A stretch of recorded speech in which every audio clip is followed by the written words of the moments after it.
nandito tayo sa studio ng Microtex, tayo ay magsha-shopping. Dahil studio nila to, naka-display lahat ng products ng Microtex at bibigyan ko kayo ng suggestions or glimpse kung ano ba yung dapat isa-shopping nyo or bibilin nyo para sa mga motor at sasakyan nyo when it comes to car care or motor care. Ang dami. Hindi ko ano uunahin ko. Siyempre, when it comes to cleaning, kailangan meron kayong shampoo. Ito yan, oh. Meron silang malaki, kasi mas matipid if malaki na yung bibilhin nyo. But, meron din namang maliliit like this one. Super tipid niyan. Parang ilang drops lang ilalagay mo sa water. Tapos pwede mo na siyang gamitin for a long time. Plus, super nakakalinis talaga siya. I don't know if nakita nyo na yung ibang mga videos ko about Microtex shampoo. Pero, yun talaga yung ginagamit ko. Especially if nagmamadali ako, hindi ko na mapapa-car wash or mapapa-bike wash yung motor ko or yung sasakyan ko. Kami na lang gumagawa nun sa bahay. Gamit namin yung Microtex shampoo. And then, meron din silang wiper wash. Another thing you can use for your cars is yung wiper wash. Ito nilalagay ito dun sa, di ba kapag yung mga wipers natin, meron siyang lalagyan ng water para isa-splash niya. Kapag gusto mong linisin yung mga salamin ng mga sasakyan, ang gagawin mo, ilalagay mo lang siya dun sa pag inopen mo yung trunk mo.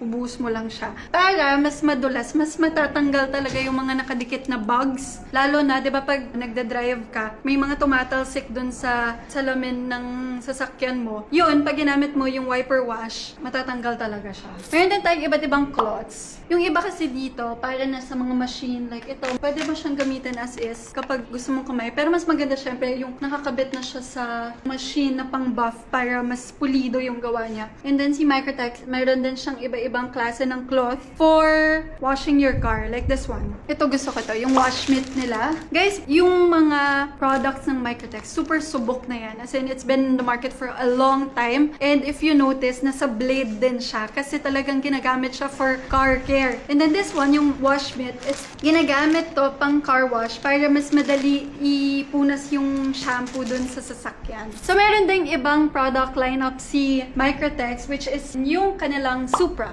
Ito ay for wax and polish. Ito naman for show car glaze, I guess, para maging super shiny siya. Lalo, pwede din siya kapag naka new car paint protection. Ooh! So, kapag bago pa lang paint yung car nyo, pwede nyo tong gamitin. So, ibig sabihin, safe siya na hindi ma-affect yung bagong lagay na paint dun sa sasakyan nyo. Merong super shine, high gloss polishing compound. So, lahat pala to, mostly pang shine talaga ng motor. Ito naman, rubbing compound. This one, I think, pag magbabuff ka na ng sasakyan, pwede mo tong gamitin.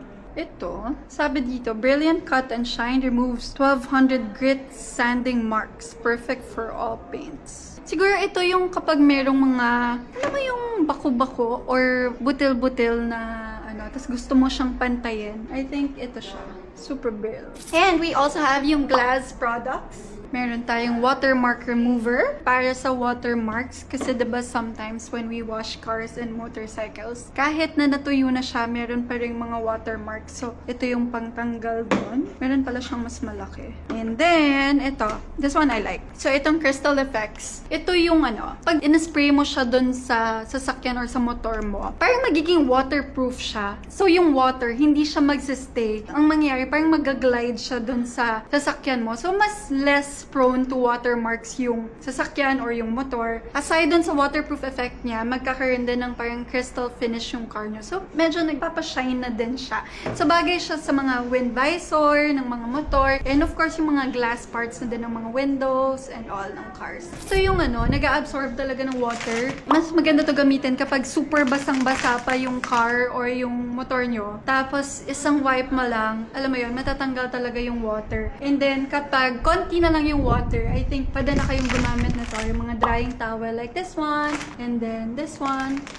So, I'm not the best person to ask ano yung individual use ng mga products kasi ang dami na yan. Pero, this is one thing I really can guarantee you. Sobrang subok at ganda ng products ng Microtex. And if you check yung mga car washes and then detailing shops nearby, pag Microtex yung gamit nila, automatic magagaling yung mga yan. Tsaka alam nila na yung mga products na gagamitin nila is maganda talaga. Yun lang! Bye!